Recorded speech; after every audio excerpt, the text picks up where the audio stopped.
Hello and welcome to SKB Shots. Duleep trophy ముచ్చట్లో కొనసాగిద్దాం. రెండు మ్యాచ్లు కూడా నిన్న మనం క్లియర్గా మాట్లాడుకున్నాం. వేర్ ఇండియా డి మ్యాచ్లో ఇండియా ముందంజలో ఉన్నారు అని చెప్పేసి అండ్ ఇంకా దాన్ని ముందుకు తీసుకెళ్లే ప్రయత్నం 2 సెంచరీలు చేశాయి. అలాగే ఇండియా సి మ్యాచ్ చూస్తే కనుక ఆల్ అవుట్ అవ్వలేదు ఇండియా బి, బట్ సిగ్నిఫికెంట్లీ వెనకపడున్నారు. అభిమన్యు ఈశ్వరన్ కనుక లేకుండా ఉండుంటే థింగ్స్ చాలా మటుకు తారుమాలు అయిపోయాయి. బోత్ ద సర్ఫేసెస్ కొంచెం చేంజెస్ కనిపించాయి అండ్ కొంచెం హిట్ చేసి వేస్తే కనుక India B versus India C మ్యాచ్లో కాస్త పర్చేజ్ లభించింది. బట్ ఈ surface got a better for batting and batting కూడా చాలా బాగా చేశారు ఉన్న ఇద్దరు కూడా. సో ఏం జరిగిందో let's get started.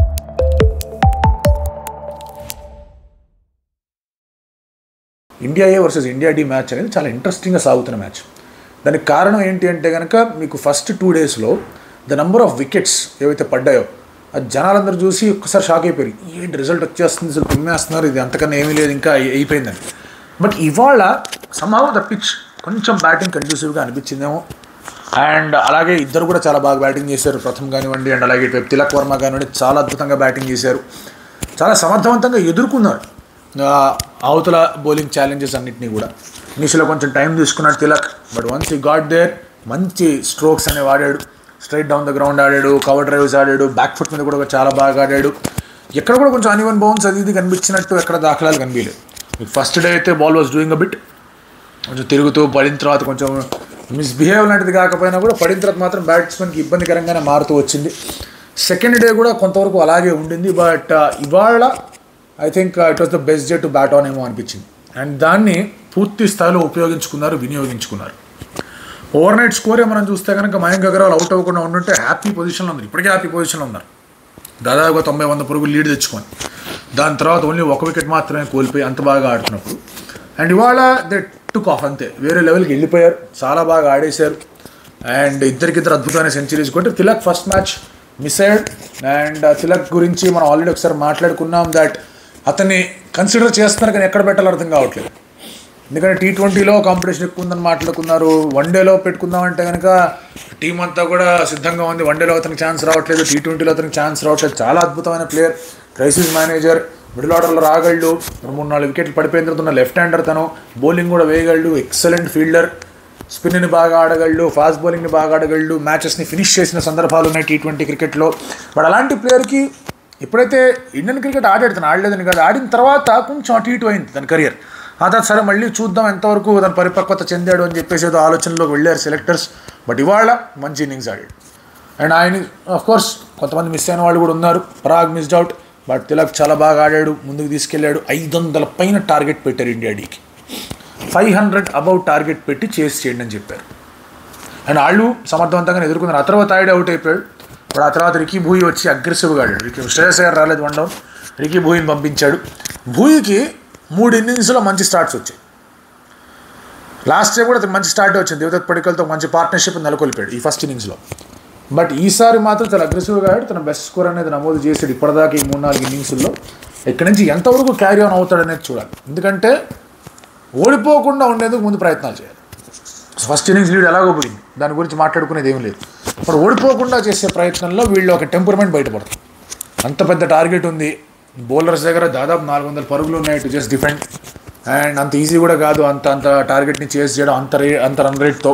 Ball will get older, shots ఆడడం డిఫికల్ట్ అవుతుంది. సో ఇలాంటి పరిస్థితుల్లో వీళ్ళు 10 వికెట్లు కోల్పోకుండా రాదర్ 9 వికెట్లు 8 వికెట్లు కోల్పోకుండా ఎట్లా ఉంటారనేది ఒక పెద్ద ఛాలెంజ్. టెస్ట్ మ్యాచెస్లో one of the major facets ఏంటంటే how to save a game, అది ఇక్కడ బయటపడుతుందా అనేది చూడాలి. ఈ మ్యాచ్కి వచ్చేస్తే కనుక ఈ మ్యాచ్లో ఇండియా సి పెట్టిన భారీ స్కోర్ ఏదైతే ఉండిందో దాన్ని చేసే ప్రయత్నాలు ఉండగా Anshul Kamboj had other ideas. అందరూ బయటపడి మీరు అందరూ అన్నట్టుగా బౌలింగ్ వేసారు. అంశుల్ కాంబోజ్ ఆల్రెడీ ఒకసారి ముంబై ఇండియన్స్కి ఒకసారి వేసినప్పుడు ఈ అబ్బాయిలో పొటెన్షియల్ బాగుంది, కొంచెం సాన పెట్టాలా, కొంచెం చూసుకోవాలి, ఇతన్ని ముంబై ఇండియన్స్ చేతిలో పడ్డాడు కాబట్టి బాగానే అతన్ని ట్రీట్ చేస్తారు అనే ఆలోచనలోకి వెళ్ళాం, మాట్లాడుకున్నాం కూడా. అండ్ ఇవాళ అతను 5 వికెట్ హాల్ తీసుకున్నాడు. అభిమన్యు ఈశ్వరన్ మినహాయించి మిగతా వాళ్ళు ఎవరు కూడా అక్కడుండి సరైన రీతిలో నేను ఆడతానులే అన్నట్టుగా ఎవరు ఉండలేకపోయారు. అడపదడప కొన్ని స్టార్ట్స్ వచ్చాయి, బట్ కన్సాలిడేషన్ అనేది ఎవరు చేయలేకపోయారు. లాస్ట్లో సరే రాహుల్ చహర్ అక్కడ అడ్డుగా ఉన్నాడు. ఇక అంతకుముందు కూడా వికెట్ పడకుండా కొంచెం ప్రయత్నాలు, ఆ పార్ట్నర్షిప్ లాస్ట్ 2 వికెట్స్ పార్ట్నర్షిప్ కొంచెం వచ్చింది కాబట్టి వాడు ఆల్అవుట్ అవ్వలేదు. స్టిల్ 200 పైననే లీడ్ అనేది ఉంది ఇండియా సి దగ్గర. ఫస్ట్ అండ్ ఫార్మోస్ట్ థింగ్ రేపు చేసేది ఏంటి అంటే కనుక అభిమన్యు ఈశ్వరన్ నేతృత్వంలో వీళ్ళు బ్యాటింగ్లో ఆ 16 రన్స్ 200 కన్నా తక్కువ తీసుకొని రావడం, ఎంత ఎక్కువ అయితే అంత ఎక్కువ రన్లు కొట్టడం, మళ్ళీ ఫోర్స్ చేసి వాళ్ళు బ్యాటింగ్ చేయించడం, ఎన్ఫోర్సింగ్ ఫాలో ఆన్ లాంటివి వచ్చి అంటే ఓడిపోయే ప్రమాదాలు కూడా ఉన్నాయి. సో ఒకవేళ కనుక మళ్ళీ ఇండియా బ్యాటింగ్కే దిగింది అంటే కనుక ఖచ్చితంగా మీకు ఎక్కడో అక్కడ ఒక 20-25 ఓవర్స్ తగ్గిపోతాయి. వీళ్ళు ఎంత కొంత ఆడినా ఒక 10 ఓవర్లు ఆడి వాళ్ళు 25 ఓవర్స్ ఆడి 60 ఓవర్స్ మాత్రమే ఉంటాయి. And I think they can survive అనే ఆలోచనలో ఉంటారు. ఇరు మ్యాచ్లు కూడా డ్రాల్ వైపే వెళ్తూ ఉన్నాయి. ఎందుకంటే ఇటువైపు చూసుకుంటే A వర్సెస్ D మ్యాచ్లో చూసుకుంటే pitch got better. So I'm sure వాళ్ళు మంచి బెటర్గా బ్యాటింగ్ చేయొచ్చు. అన్లెస్ అంటే మనం నిన్న కూడా మాట్లాడుకున్నాం, India B versus India C మ్యాచ్లో B వాళ్ళు ఏమైనా తప్పులు చేస్తే తప్ప వికెట్ కోల్పోవడానికి ఉండదు. అలాంటివి జరిగాయి ఇక్కడ. అలాంటి తప్పులు చేయకుండా కొంచెం జాగ్రత్తగా ఉంటే కనుక both matches might go towards draw. First innings lead అనేవి ఎవరుకున్నాయి చాలా క్లియర్గా తెలుస్తారు. బేసిక్లీ రంజీ ట్రోఫీలో రెడ్ బాల్ డేస్ గేమ్లో ఏం చేస్తారంటే అవుట్ రైట్ అనే పదం వాడతారు. అవుట్ రైట్ అంటే విన్. మన టెస్ట్ మ్యాచ్లో ఎలాగైతే గెలుస్తామో నార్మల్గా ఎలాగైతే గెలుస్తాం 20 వికెట్లు తీయాలి, వాళ్ళు పెట్టిన టార్గెట్ని చేజ్ చేయాలి, లేకపోతే కనుక మనం పెట్టిన టార్గెట్ లోపల వాళ్ళు 20 వికెట్లు తీయాలి. దాన్ని అవుట్ రైట్ విన్ అంటారు. లేదంటే కనుక ఆ విన్నర్ ఎవరు డిసైడ్ చేయాలి నాకౌట్స్లో కానీ లేదా పాయింట్స్ కానీ ఎట్లా ఇవ్వాలి అంటే ఫస్ట్ ఇన్నింగ్స్లో ఎవరికైతే బెటర్ స్కోర్ ఉందో, ఎవరికైతే లీడ్ ఉందో వాళ్ళకి ఆ పాయింట్స్ అవార్డ్ చేసేవాడు. సో ఆ first innings lead is a very very important thing Indian domestic red ball క్రికెట్లో. సో ఇక్కడ సరే పాయింట్స్ పట్టిక అవన్నీ పక్కన పెట్టిన ఎంత వస్తాయి ఏంటి, ఇట్స్ ఆల్ అబౌట్ ఎవరెవరు ఎట్లా ఆడుతున్నారు ఏంది, ఎవరెవరు ఎట్లా సెలెక్ట్ అవుతున్నారు అనే దాని గురించి మాట్లాడుకుంటున్నాం. కాబట్టి ఇక్కడ ఒక temperament of saving a game బయటపడదు. అభిమన్యు ఈశ్వరన్ చాలా 8 ఓవర్ మ్యాచ్లు ఆడాడు, ఎక్కడ పడితే అక్కడికి వెళ్ళాడు, మంచి మంచి స్కోర్లు కొట్టాడు. టీంలోకి సెలెక్ట్ అయినా స్క్వాడ్లోకి రాలేకపోయాడు, స్క్వాడ్లోకి సెలెక్ట్ అయినా 11లోకి రాలేకపోయాడు. వాడు మళ్ళీ ఒక మంచి ఇన్నింగ్స్ ఆడు, వికెట్లు పడిపోతున్నా కూడా తిలక్ లాంటి వాళ్ళకి అవకాశం నన్ను చూడండి అని నిషాన్ కిషన్ని చూసాం. వచ్చిన అవకాశాన్ని ఎంత బాగా సద్వినియోగం చేసుకుని ఆడుకుని ఉన్నాడు. తర్వాత ఇప్పుడు రిగి పూయకు ఒక మంచి అవకాశం ఉంది ఆడడానికి. రిగి మన దేవదత్ పడికల్ చాలా బాగా ఆడాడు నేను వచ్చిన అవకాశంలో. ప్రథమ్ సింగ్ బాగా ఆడాడు. తర్వాత మానవ్ సుతార్, తనుష్ కోటియాన్ బాగా ఆడారు. బౌలింగ్లో పెద్దగా ఏం చేయలేకపోయారు కానీ ఇప్పుడు బ్యాటింగ్లో మాత్రం బాగానే ఆడారు. సో వీళ్ళందరూ వాళ్ళ పరిస్థితుల్లో ఎట్లా అవకాశాన్ని సద్వినియోగం చేసుకోవాలని చూస్తున్నారు. షమ్స్ బులాని చూసినంత బాగా ఆడాడు. సో ఇలాంటి కొన్ని ఇష్యూస్ అనేవి ఉంటాయి. B could have done better ఏమో అనిపించింది బ్యాటింగ్లో. మంచి బ్యాటింగ్ లైన్ అయితే ఉంది వాళ్ళ దగ్గర. సమ్హౌ వాళ్ళు దాన్ని ముందుకు తీసుకెళ్ళలేకపోయారు అనిపించింది. లేదంటే కనుక ఈజీగా ఇంకొక 50-60 రన్లు ఎక్స్ట్రా కొట్టుండే వాళ్ళ ఒక 2-3 వికెట్లు తక్కువ పడేవి. ఇప్పుడు అంశుల్ కాంబోజ్ ఇందాక అన్నట్టుగానే చాలా బాగా బౌలింగ్ చేశాడు. సో ఈ 2 జట్లలో బౌలింగ్లో ఓన్లీ అంశుల్ కాంబోజ్ తప్ప మిగతా వాళ్ళందరికీ కూడా it's a bad day for bowlers అనే చెప్పాలి, but good day for batsmen.